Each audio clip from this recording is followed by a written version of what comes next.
ବିଜୁ ଜନତା ଦଳ ସେଇ ଧର୍ମଟା ଫଲୋ କରିପାରିଲା ନାହିଁ। ଆଜିକା ସମୟରେ ଠିକ ସେଇଥିପାଇଁ ଗତ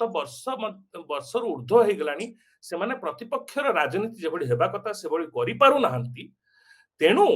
ଅନେକ ଲୋକ ଅନେକ ସମର୍ଥକ ବିଜେଡିର ଯୋଉମାନେ ସେମାନେ ଏକ ପ୍ରକାର ଧୈର୍ଯ୍ୟହୀନ ହେବା ଆରମ୍ଭ କଲେଣି। नमस्कार मु स्वागत करुच्ची न्यूज रूम को मो सहित अछंती वरिष्ठ सांबादिक राजेश महापात्र सर। सर सीधा सड़क आपन को गोटे प्रश्न 2026 रे ओडिसा रे आउ एक आंचलिक राजनैतिक दल जन्म नब कि मु एक कथा काहेकि पचारुची आपण मध्य उक्त सभा रे उपस्थित थिले वरिष्ठ सांबादिक रविदास मध्य उपस्थित थिले एवं ओडिशा राजनीतिर पुरुखा चेहरा विजय महापात्र प्रफुल्ल गढ़ई सुमरंजन पट्टनायक एमाने उपस्थित थिले एवं एमानकर जो मत सामना को आसुची जे आंचलिक दल गुडी को दुर्बल करदेवा पई चेष्टा करा जाउची 2026 परे ओडिसा रो राजनीति रे गुटी स्पष्ट चित्र आसीबो एवं ओडिसा रे आउ एक आंचलिक दलर दरकार अछि बोली मध्ये प्रफुल्ल गढ़ई सीधा सड़क से मध्ये संकेत करूछंती। आपन को लागुची सर जे मु जदी टिके पछकु फेरै नेबी मु जो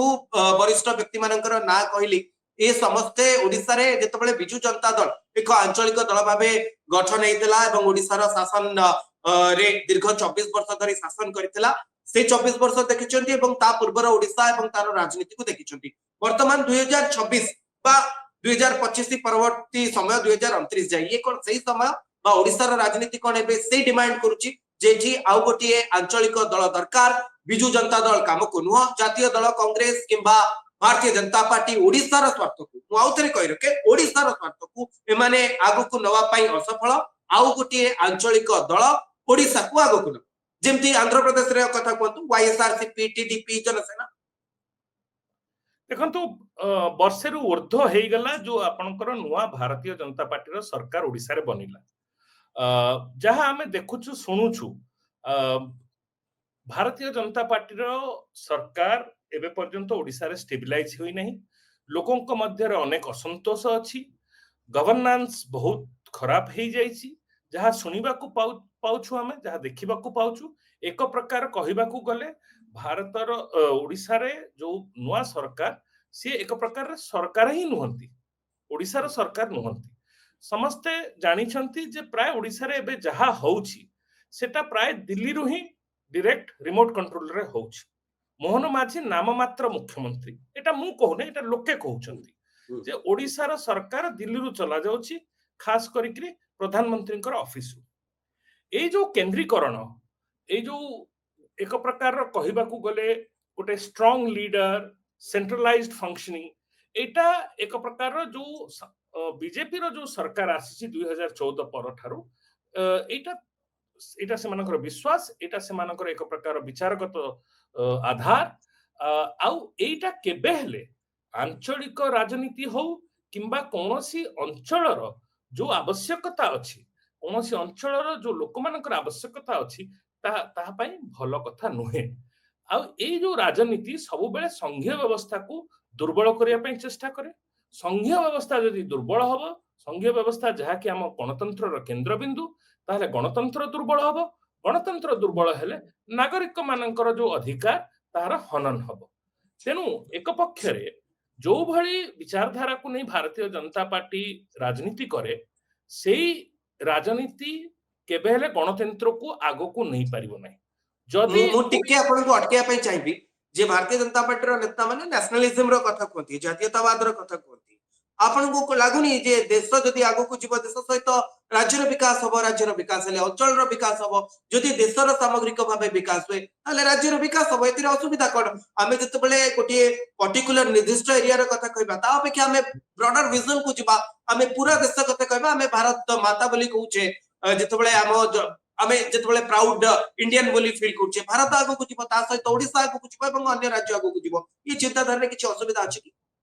ना असुविधा नहीं मते बुझा पड़े नहीं जो माने कुहंती आ आपण भी बोधे से जिंस को मानि न होचंती जातीय नहीं मु आपण को पचारिया पई चाहूची जे एतरे किछ असुविधा अछि। कथाटा होची जातीयतावाद नेशनलिज्म रो कोनोसी डायरेक्ट रिलेशनशिप नाही कि कोनोसी देशर अर्थनैतिक प्रगति जातीयतावाद जो होची बोली कोनोसी ଆମେ କୋଉଠି ଦେଖିନାଉ ଯେ ଜାତୀୟତାବାଦର ରାଜନୀତି କରିବା ଫଳରେ କୌଣସି ଦେଶର ଜିଡିପି ବଢି ଯାଉଛି କି ପର କ୍ୟାପିଟା ଇନକମ୍ ବଢି ଯାଉଛି ବା ଲିଭିଂ ଷ୍ଟାଣ୍ଡାର୍ଡ ବଢି ଯାଉଛି। ସେଇଭଳି ଠିକ ସେଇଭଳି ଯୋଉ କଥାଟି ଆପଣ କହିଲେ ଓଡିଶାରେ ଗତ 24 ବର୍ଷରେ ଆପଣଙ୍କର ଗୋଟେ ଆଞ୍ଚଳିକ ଦଳ ସରକାରରେ ରହିଲା। ଯୋଉ ଓଡିଆ ଅସ୍ମିତା କହିକିରି ଗୋଟେ ନ୍ୟାସନାଲ ପାର୍ଟି ଆସିଲା, ଏକ ପ୍ରକାରର ନବୀନ ବାବୁ ସବୁବେଳେ କହୁଥିଲେ ଯେ ଆମର ଦିଲ୍ଲୀରେ କେହି ବସ୍ ନାହାନ୍ତି, ଆମେ ଆମର ବସ୍, ଆମେ ନିଜେ ନିର୍ଣ୍ଣୟ କରିବୁ କଣ କରିବୁ। କିନ୍ତୁ ସତ କଥାଟି ହଉଛି ଯେ ଓଡିଶାର ମାଇନିଂ ରିସୋର୍ସେସ୍ କୁ ନେଇ ଆର୍ଥିକ ଅଭିବୃଦ୍ଧି ଅନ୍ୟ ରାଜ୍ୟଙ୍କ ତୁଳନାରେ ଯଥେଷ୍ଟ ଭଲ ହେବା ସତ୍ତ୍ୱେ ମଧ୍ୟ ଓଡିଆବାସୀ ସମସ୍ତଙ୍କୁ ତାହାର ଲାଭ ମିଳିନାହିଁ। ମିଳୁନି ଓଡିଶାରେ କଟକ ଭୁବନେଶ୍ୱରରେ ରହିବା ଲୋକଙ୍କ ପାଖରେ ହୁଏତ ଅନେକ ତାଙ୍କୁ ସୁବିଧା। ଫାଇଦା ହେଇଛି, କିନ୍ତୁ ଆମର ହ୍ୟୁମାନ ଡେଭଲପମେଣ୍ଟ ଇଣ୍ଡେକ୍ସ ନେଇ ନିଅନ୍ତୁ, ଅନ୍ୟାନ୍ୟ ପ୍ରକାର ଆର୍ଥିକ ପାରାମିଟର୍ସ ନେଇ ନିଅନ୍ତୁ, ଓଡିଶା ଏବେ ବି ଅନେକ ପଛରେ ଅଛି। ଜଷ୍ଟ ଯେଭଳି ଗୋଟେ ଆଞ୍ଚଳିକ ଦଳ ହେବା ସତ୍ତ୍ୱେ ମଧ୍ୟ ଆଞ୍ଚଳିକ ଆଶା ଆଉ ଆକାଂକ୍ଷା ପୂରଣ ହେଇପାରିଲା ନାହିଁ, ଠିକ ସେଇଭଳି ଜାତୀୟତାବାଦର ରାଜନୀତି କରୁଥିବା ସରକାର ମଧ୍ୟ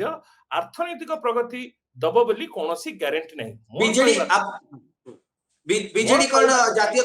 ବିଜୁ ଜନତା ଦଳ ମଧ୍ୟ ଜାତୀୟ ଦଳ ଗୁଡିକର ଚାପରେ ରହିଲା, ଏକଥା ଆପଣ ସ୍ୱୀକାର କରିବେ, ଯୋଉ କଥା ବିଜୁ ଜନତା ଦଳ ଖୋଲାଖୋଲି ସ୍ୱୀକାର କରୁ। ବିଜୁ ଜନତା ଦଳ କୌଣସି ସମୟରେ ଗୋଟେ ଆଞ୍ଚଳିକ ଦଳର ଯୋଉ ବିଚାରଗତ ରାଜନୀତି ହେବା ଦରକାର, ଆଞ୍ଚଳିକ ଦଳର ଗୋଟେ ଆଞ୍ଚଳିକ ପରିଚୟ ନେଇ ଯୋଉ ରାଜନୀତି କରିବା କଥା, ତାହା କେବେ ହେଲେ କରିନାହିଁ। ଆଉ ସେଇଥିପାଇଁ ହିଁ ସେ 2024ରେ ସରକାରରୁ ଗଲେ। ସେଇଥିପାଇଁ ଆଜି ଗୋଟେ ବର୍ଷରୁ ଉର୍ଦ୍ଧ୍ୱ ହେଇଗଲା ବିଜେପିର ସରକାର ବନି, ଯେତେ ମାନେ ଅନେକ ଲୋକଙ୍କର କହିବା କଥା ଯେ ବିଜେପିର ସରକାର ଏକ ପ୍ରକାର ଡିଜାଷ୍ଟର। ତାହା ହବା ସତ୍ତ୍ୱେ ବିଜୁ ଜନତା ଦଳ ରାସ୍ତା ଉପରେ କୋଉଠି ଦେଖାଯାଉ ନାହିଁ। କିନ୍ତୁ ସାର୍ ଆମେ କଣ ଗୋଟିଏ ବର୍ଷ ଭିତରେ ଏକଥା କହିପାରିବା ଯେ ଭାରତୀୟ ଜନତା ପାର୍ଟିର ସରକାର ବର୍ତ୍ତମାନ ପର୍ଯ୍ୟନ୍ତ ସକ୍ରିୟ ଭାବେ କାମ କରୁନି? ଆମେ ଗୋଟିଏ ସରକାରକୁ 24 ବର୍ଷ ସମୟ ଦେଇଥିଲେ, ତାପରେ ଆମେ କହିଲେ ଯେ ଯୋଉ ନେତା ମଞ୍ଚରେ ବସି କହୁଛନ୍ତି ଯେ ଆମେ ଅପେକ୍ଷା କରିଥାଉ ଫୋନ କଲ ଆସିବା ପାଇଁ, ରାଜ୍ୟସଭାରେ ଆମେ ହାତ ଟେକିବୁ ନା ଟେକିବୁ ନାହିଁ, ଆଜି ଯୋଉ ନେତା ଏକଥା କହୁଛନ୍ତି ଯେ ବର୍ତ୍ତମାନ ସମୟ ଆସିଛି ଯେ 2026 ବେଳକୁ ଚିତ୍ର ସ୍ପଷ୍ଟ ହେଇଯିବ, ସେଇ ନେତାଙ୍କର ପରିବାର ବର୍ଗ ବିଜୁ ଜନତା ଦଳରୁ ରାଜନୀତି କରୁଛନ୍ତି ଏବଂ ଯିଏ କହୁଛନ୍ତି ଯେ ଓଡିଶାରେ ଆଞ୍ଚଳିକ ଦଳ ଦୁର୍ବଳ ହେଇଛି, ଆଉ ଗୋଟିଏ ଆଞ୍ଚଳିକ ଦଳର ଆବଶ୍ୟକତା ରହିଛନ୍ତି, ସେ ମଧ୍ୟ ଦୀର୍ଘ ଦିନ ଧରି ବିଜୁ ଜନତା ଦଳରେ ରାଜନୀତି କରିଛନ୍ତି। ସେ ସମୟରେ ତାଙ୍କୁ କଣ ଅନୁଭବ ହେଲାନି ସାର୍ ଯେ ଏଠି ଆଉ ଏକ ଆଞ୍ଚଳିକ ଦଳର ଆବଶ୍ୟକତା ଅଛି? ଏବେ ଯେତେବେଳେ ବିଜେଡି କ୍ଷମତାରୁ ଗଲା ଏବଂ ଭାରତୀୟ ଜନତା ପାର୍ଟି ଯୋଉ କଥା କହିଥିଲା ବର୍ଷେ ଶାସନ ଭିତରେ କିଛି କଥା ପୂରଣ ହେଇଛି, କିଛି ସମସ୍ୟା ଅଛି, ତାପରେ ଏଇ ବରିଷ୍ଠ ରାଜନେତା ମାନେ ଅନୁଭବ କଲେ? ସେ ପ୍ରଶ୍ନ ଆପଣ ତାଙ୍କୁ ପଚାରନ୍ତୁ। ମୁଁ ମୋର ବକ୍ତବ୍ୟକୁ କେବେ ହେଲେ ମୁଁ ବ୍ୟକ୍ତି କେନ୍ଦ୍ରିତ କରେନି। ମୁଁ ଯୋଉ ଯାହା କଥାଟି ରଖୁଛି, ମୁଁ କେତେ ଗୋଟେ ବିଷୟବସ୍ତୁ ଉପରେ ରଖିବା ପାଇଁ ଚାହିଁବି, ମୁଁ କେବେ ହେଲେ ବ୍ୟକ୍ତି ବିଶେଷ କମେଣ୍ଟ ଦିଏ ନାହିଁ, ନା କି ସେଟା ସଠିକ ହବ ନାହିଁ। ସେ ପ୍ରଶ୍ନ ଆପଣ ସେମାନଙ୍କୁ ପଚାରନ୍ତୁ। ମୋର କହିବା କଥା ଏତିକି ଯେ ଓଡିଶାରେ ସବୁବେଳେ ଓଡିଶାର ଯୋଉ ରାଜନୈତିକ ବାତାବରଣ, ସିଏ ଗୋଟେ ଆଞ୍ଚଳିକ ଦଳ ପାଇଁ ସବୁବେଳେ ଅନୁକୂଳ ହୋଇ ରହିଛି। ଆମର ସ୍ୱାଧୀନତା ପରେ ଆମେ ଦ୍ୱିତୀୟ ରାଜ୍ୟ ହେଲୁ ଯୋଉଠି ଗୋଟେ ଅଣକଂଗ୍ରେସ ସରକାର ବନିଲା, ଆଉ ସେ ଅଣକଂଗ୍ରେସ ସରକାରର ନେତୃତ୍ୱ ଗୋଟେ ଆଞ୍ଚଳିକ ଦଳ ନେଇଥିଲା। ରାଜେନ୍ଦ୍ର ନାରାୟଣ ସିଂ ସେତେବେଳେ ମୁଖ୍ୟମନ୍ତ୍ରୀ ହେଇଥିଲେ। ଦ୍ୱିତୀୟ ରାଜ୍ୟ ଭାରତ ବର୍ଷରେ ଯୋଉଠି ଅଣକଂଗ୍ରେସ ସରକାର ହେଇଥିଲା, ତା ପରବର୍ତ୍ତୀ ସମୟରେ ହରେକୃଷ୍ଣ ମହତାବ କଂଗ୍ରେସରୁ ବାହାରି ଆସି ଜନକଂଗ୍ରେସ କରିଥିଲେ, ସିଏ ବି ଅନେକ ଦିନ ସରକାରରେ ରହିଥିଲେ। ତା ପରବର୍ତ୍ତୀ ସମୟରେ ବିଜୁ ପଟ୍ଟନାୟକ ବାହାରି ଆସି ଉତ୍କଳ କଂଗ୍ରେସ କରିଥିଲେ। ନନ୍ଦିନୀ ଶତପଥୀ ଯେତେବେଳେ କଂଗ୍ରେସ ପାର୍ଟି ଛାଡିଲେ, ସିଏ ବି ଗୋଟେ ରିଜନାଲ ପାର୍ଟି କଲେ। ତାପରେ 1998 ମସିହାରେ ଯେତେବେଳେ ବିଜୁ ପଟ୍ଟନାୟକଙ୍କର ଦେହାନ୍ତ ପରବର୍ତ୍ତୀ ସମୟରେ ଯେତେବେଳେ ବିଜୁ ଜନତା ଦଳର ଗଠନ ହେଲା, ତାପରେ ସେ 2000 ସରକାରରେ ଆସିଲେ ଓଡିଶାରେ, 2000ରୁ ନେଇ 2024 ଦୀର୍ଘ 25 ବର୍ଷ ଧରି ସରକାରରେ ରହିଲେ। ଏଇଟା ଦର୍ଶଉଛି ଯେ ଓଡିଶାର ଲୋକେ ସବୁବେଳେ ଗୋଟେ ଆଞ୍ଚଳିକ ଦଳ ଯୋଉଟା କି ଗୋଟେ ଓଡିଆ ପରିଚୟକୁ ନେଇକରି ବନିଥାଏ, ତାକୁ ଗ୍ରହଣ କରିବା ପାଇଁ ସବୁବେଳେ ଉତ୍ସୁକ। କଥାଟା ମୋର କହିବାର କଥା ଯେ କାହିଁକି ସେମାନେ ଉତ୍ସୁକ? କାରଣ ଓଡିଶାବାସୀଙ୍କର କିଛିଟା ଆଞ୍ଚଳିକ ଆଶା ଆଉ ଆକାଂକ୍ଷା ରହିଛି। ସେଇ ଆଶା ଆଉ ଆକାଂକ୍ଷା ନେଇ ସେମାନଙ୍କ ମଧ୍ୟରେ ଆଞ୍ଚଳିକ ଦଳର ଗ୍ରହଣୀୟତା ଟିକେ ଅଧିକ ଅଛି ଅଧିକ ରହିଛି ବୋଲି। ଅନ୍ୟ ପ୍ରାନ୍ତ ଅପେକ୍ଷା। ମୁଁ ଆଉ ଗୋଟେ କଥା ଆପଣଙ୍କଠୁ ଜାଣିବା ପାଇଁ ଚାହିଁବି। କଥାଟି ସାରି ହଁ, ଦିଏ ହଁ, କିନ୍ତୁ ଯେହେତୁ ବିଜୁ ଜନତା ଦଳ ସେଇ ଧର୍ମଟା ଫଲୋ କରିପାରିଲା ନାହିଁ ଆଜିକା ସମୟରେ ସେଇଥିପାଇଁ ଗତ ବର୍ଷରୁ ଉର୍ଦ୍ଧ୍ୱ ହେଇଗଲାଣି ସେମାନେ ପ୍ରତିପକ୍ଷର ରାଜନୀତି ଯେଭଳି ହେବା କଥା ସେଭଳି କରିପାରୁନାହାନ୍ତି। ତେଣୁ ଅନେକ ଲୋକ ଅନେକ ସମର୍ଥକ ବିଜେଡିର ଯୋଉମାନେ ସେମାନେ ଏକ ପ୍ରକାର ଧୈର୍ଯ୍ୟହୀନ ହେବା ଆରମ୍ଭ କଲେଣି। ତେଣୁ ମୋର କହିବା କଥା ଏବେ ବି ସମୟ ଅଛି ଯଦି ବିଜୁ ଜନତା ଦଳ ନିଜର ରାସ୍ତା ବଦଳେଇ ଦେଇପାରିବ ଗୋଟେ ବିଚାରଗତ ରାଜନୀତିକୁ ଫେରି ଆସିବ କିଭଳି ଭାବରେ ରାଜ୍ୟର ଆଞ୍ଚଳିକ ଆଉ ଆଶା ଆଉ ଆକାଂକ୍ଷାକୁ ନଜର ରଖିକିରି କାମ କରିବା ପାଇଁ ଚାହିଁବ ଆଉ କେମିତି ସେଇ ପାର୍ଟି ଭିତରେ ଏକ ଗଣତାନ୍ତ୍ରିକ ପ୍ରୋସେସର ଅନୁଷ୍ଠାନ କରାଯାଇପାରିବ ଏଗୁଡିକ ଯଦି କରିପାରେ ହୁଏତ ବିଜୁ ଜନତା ଦଳର ପୁଣି ଥରେ ରିଟର୍ନ ହେବାର ସମ୍ଭାବନା ଥାଏ। ଯଦି ନ କରିବ ଆଉ ଯୋଉଟା କି ଲାଗୁଛି ଯାହାର ସମ୍ଭାବନା କମ ଲାଗୁଛି ଦିନକୁ ଦିନ ଆମକୁ ତାହେଲେ ନିଶ୍ଚିତ ରୂପେ ଲୋକେ ଆଉ ଗୋଟେ ଅଲ୍ଟରନେଟିଭ ଖୋଜିବେ ଆଉ ସେଇଥିପାଇଁ ଆପଣ ଯେତେବେଳେ ଏଇ ଅଲ୍ଟରନେଟିଭ କଥା ସାର୍ କହୁଛନ୍ତି ଅଲ୍ଟରନେଟିଭ କଥା ଯେତେବେଳେ କହୁଛନ୍ତି ଆପଣ ନେତାମାନଙ୍କ କଥା ହିଁ କାରଣ ଆପଣ ଯେତେବେଳେ ଆଉ ଏକ ଆଞ୍ଚଳିକ ଦଳ ଗଠନ କରିବା ପାଇଁ ଯିବେ ଆପଣଙ୍କୁ ଚେହେରା ଦରକାର। ମୁଁ ଯେମିତି ଜନସେନା କଥା କହିବି ବଡ ଚେହେରା ପବନ କଲ୍ୟାଣ ବାହାରିଲେ ଏଇ ପାଖ ରାଜନୀତି କଥା କହୁଛି ଆନ୍ଧ୍ରର ରାଜନୀତି କଥା କହୁଛି ଏବଂ ତାଙ୍କୁ ସମର୍ଥନ ମିଳିଲା। ଯେତେବେଳେ ଆପଣ ଓଡିଶା ଭିତରେ ଆସିବେ ଓଡିଶାରେ ସାର୍ କୋଉ ରାଜନେତାଙ୍କ ଚେହେରାରେ ନୂଆ ଆଞ୍ଚଳିକ ଦଳ ଗଠନ କରାଯାଇ ପାରିବ କାରଣ ୟା ପୂର୍ବରୁ ଆମେ ଦେଖିଛେ ଅନେକ ରାଜନେତା ଅଛନ୍ତି ଦଳ ଗଠନ କରିଥିଲେ ଦଳ ଭାଙ୍ଗିଗଲା ପୁଣି ଥରେ ଅନ୍ୟ ଦଳରେ ମିଶିଲେ ଏବଂ ବିଧାୟକ ବା ଲୋକସଭା କିମ୍ବା ଅନ୍ୟ କୌଣସି ଜାଗାକୁ ସେମାନେ ଗଲେ। ମୁଁ ଆପଣଙ୍କ କଥା ଠିକ ବୁଝୁଛି ହୁଁ, ଅନେକ ଲୋକଙ୍କ ମଧ୍ୟରେ ଏଇ ପ୍ରଶ୍ନ ମୁଁ ଯୋଉ କଥାଟି କହୁଛି କି ଯଦି ଗୋଟେ ଆଞ୍ଚଳିକ ଦଳ ସୃଷ୍ଟି ହଉଛି ନୂଆ ଆଞ୍ଚଳିକ ଦଳ ତାହାର ସଫଳତା ତିନୋଟି ଜିନିଷ ଉପରେ ନିର୍ଭର କରୁ। ପ୍ରଥମ ହେଲା ଏକ ସୁଦୃଢ ନେତୃତ୍ୱ ହୁଁ, ଦ୍ୱିତୀୟ ହେଲା ଗୋଟେ କ୍ଲିୟର ଏଜେଣ୍ଡା ଅଫ ଆକ୍ସନ ତୃତୀୟ ହେଲା ଆଇଡିଓଲୋଜିକାଲ କ୍ଲାରିଟି ଆଉ ତା ପରକୁ ଅବଶ୍ୟ ମନି ରିସୋର୍ସେସ ଅଛି କାହିଁକି ନା ଆଜିକାଲ ରାଜନୀତିରେ ସେଟାର ଆଉ ଏଇ ଯୋଉ ତିନୋଟି ପ୍ରଥମ ଜିନିଷ କହିଲି ସେଟା ଯଦି ଆସିବାର ଅଛି ସେଟା ଆପଣଙ୍କୁ ଆସିବ ନାହିଁ ଯଦି ଗୋଟେ ଆନ୍ଦୋଳନ ସୃଷ୍ଟି ନ ହୁଏ ରାଜ୍ୟ ଭିତରେ ଯଦି ଆନ୍ଦୋଳନ ସୃଷ୍ଟି ହେଲା ତେବେ ହିଁ ଗୋଟେ ଅଲ୍ଟରନେଟିଭ ରିଜନାଲ ପାର୍ଟି ବାହାରିବ ଯାହାର ସଫଳତା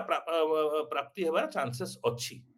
ଆଉ ଯଦି ଆନ୍ଦୋଳନ ହେଲା ସେ ଆନ୍ଦୋଳନ ଆପଣଙ୍କୁ ନୂଆ ଲିଡର ଦବ। ପବନ କଲ୍ୟାଣ 10 ବର୍ଷ ଆগে ନଥିଲେ ବିହାର ପ୍ରଶାନ୍ତ କିଶୋର କୋଉଠି ନଥିଲେ ଅନେକ ଏଭଳିଆ ଆପଣ ରିଜନାଲ ଲିଡର ଦେଖିବେ ଆମ୍ ଆଦମୀ ପାର୍ଟିର କଥା ବି ନିଅନ୍ତୁ ଯୋଉମାନେ ଆନ୍ଦୋଳନ ମାଧ୍ୟମରେ ନଥିଲେ ଲାଲୁ ପ୍ରସାଦ ଯାଦବ ମୁଲାୟମ ସିଂ ଯାଦବ ଜେପି ମୁଭମେଣ୍ଟ ଆଗରୁ ନଥିଲେ ଆନ୍ଦୋଳନ ସବୁବେଳେ ନୂଆ ଲିଡର ବନାଏ। ଆପଣଙ୍କ ଭିତରେ ଯଦି କିଛି ଅଛି ଯେ ଏବେ କୌଣସି ନେତା ଆପଣ ମାନଙ୍କୁ ଦେଖା ଯାଉନାହାନ୍ତି ଆଉ ମୁଁ ଗୋଟେ କଥା କହିବି ଆପଣଙ୍କୁ ନେତା କେବଳ ଓଡିଶାରେ ସେଇ ନେତା ନୁହନ୍ତି ଯୋଉମାନେ ଆପଣଙ୍କ ଟେଲିଭିଜନ ଷ୍ଟୁଡିଓରେ ଦେଖା ଯାଉଛନ୍ତି ଅନେକ ଲୋକଙ୍କ ମଧ୍ୟରେ କ୍ୟାପାସିଟି ଅଛି ଯୋଉମାନେ ନେତୃତ୍ୱ ଦେଇପାରିବେ ସମୟ ଆସିଲେ ନେତା ବାହାରିବେ କିନ୍ତୁ ଆଉ ଗୋଟେ କଥା ମୁଁ ଯୋଉଟା କହିବାକୁ ଚାହୁଁଛି କେବଳ ଆଞ୍ଚଳିକ ଦଳ କଥା ନୁହେଁ ଆମେ ଆଉ ଗୋଟେ କଥା ଭୁଲି ଯାଉଛେ କି ଯଦି ଭାରତୀୟ ଜନତା ପାର୍ଟିର ପ୍ରତିପକ୍ଷ ହେଇ ବିଜୁ ଜନତା ଦଳ ଗୋଟେ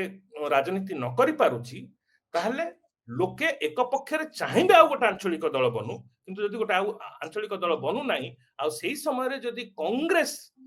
କଂଗ୍ରେସର ଯଦି ରାଜନୀତିକ ଯୋଉ ପଲିଟିକାଲ ଫର୍ଚୁନ ଯଦି ବଦଳେ ନ୍ୟାସନାଲ ଲେଭେଲ ରାଷ୍ଟ୍ରୀୟ ସ୍ତରରେ କାରଣ କଂଗ୍ରେସର ରାଷ୍ଟ୍ରୀୟ ସ୍ତରରେ ଯଦି ହାୱା ବଦଳିଲା ଓଡିଶାରେ ବି କଂଗ୍ରେସ ପାଇଁ ହାୱା ବଦଳିଯିବ। ସାର୍ ମୁଁ ଆପଣଙ୍କୁ ଶେଷ ପ୍ରଶ୍ନ ପଚାରିବି ଆପଣ ଯୋଉ କଥା କହିଲେ ଯେ ଗୋଟିଏ ଆନ୍ଦୋଳନ ହବା ଦରକାର ମୁଁ ଅନୁଭବ କରୁଛି ଗୋଟିଏ ଆନ୍ଦୋଳନ ହେଇସାରିଛି ଯଦି ଏଭଳି କିଛି ମୋମେଣ୍ଟ ତିଆରି ନ ହେଇଥାନ୍ତା ବା ଆଉ ଗୋଟିଏ ଆଞ୍ଚଳିକ ଦଳ ତିଆରି ଗଠନ କରିବା ପାଇଁ ଚିନ୍ତାଧାରା କିଛି ବଡ ବଡ ଲୋକ ନ କରୁଥାନ୍ତେ ତାହେଲେ ସମ୍ଭବତଃ ଏ କଥା ବାହାରକୁ ଆସିନଥାନ୍ତା କାରଣ ଯୋଉ ଜିନିଷର ଆମେ କଳ୍ପନା କରୁ ଅଲରେଡି ବେସ୍ ପ୍ରିପେୟାର ହେଇସାରିଛି ସାର୍ जोथिपाई ए चर्चा जोथिपाई आपणक मंचरे बा आपण मध्ये से मंचरे थिले जो मंचरे एबडी टॉपिक विषय आलोचना हला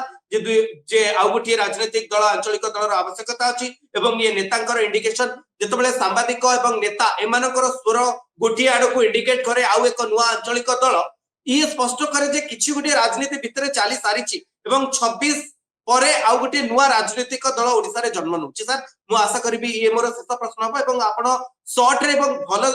भल भाव बुझे कहबे जे आपन के दर्शक क्लियर ठीक कथा कहले काई मु जो कथाटा कहउतली धैर्य केबे धैर्य पूरा लोक हरई बसिबे एबे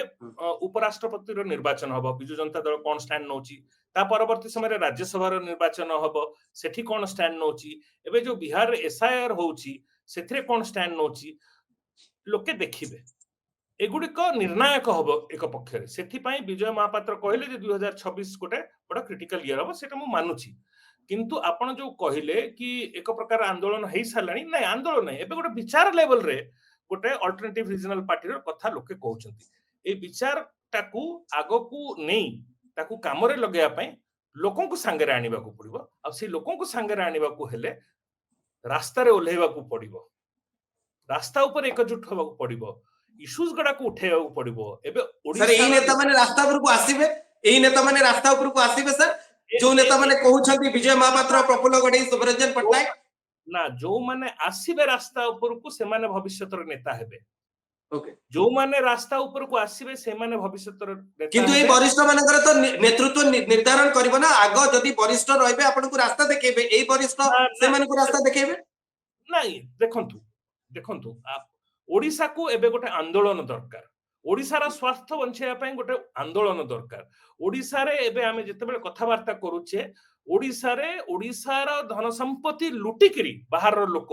मौज करूछंती आउ सांप्रतिक सरकार सेही जिनिसटा को करेई दउची जो मत एबे भी नुहे या पूर्वरु भी आरंभ हो जाइतला नवीन पटनायक शासन समय में जो भली बाहर रो कंपनी बाहर रो बिजनेसमैन आसी ओडिसा रो धन संपत्ति रो खुला लूट करूछंती ए भली केबे हेले हेई नतला तेनु यार प्रतिरोध हबो आंदोलन हबो से आंदोलन रो नेतृत्व बाहरिबो सेही नेतृत्व सहित जो माने आसीबार कथा आसीबे जो माने न आसीबे से माने पछरे रहिबे किंतु से आंदोलन रो गोटे नेतृत्व आसीबो से नेतृत्व को पटे जीवो आ गोटे आंचलिक दल बनेबो कि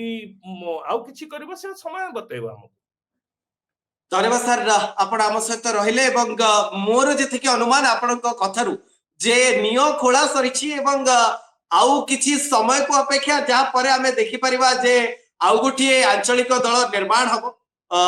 से समय को आमे मध्ये अपेक्षा करिबु जो कथा आपण कहथले धन्यवाद सर आपण रहिले एवं ओडिसा रे नुआ एक आंचलिक दल तयारी हबो याकू नै आपण ए जो पवन बुआइले ये पवन मु आशा करूची जे पूरा ओडिसा रे गोटिए आंदोलन सृष्टि करबो एवं ये पवन आंदोलन सृष्टिकारी पवन हबो एक कथा लोक मानक पाखरे पहुंचबो एवं नुआ राजनीतिक दल गठन पई लोकंक भितरे गोटिए आंदोलन तयारी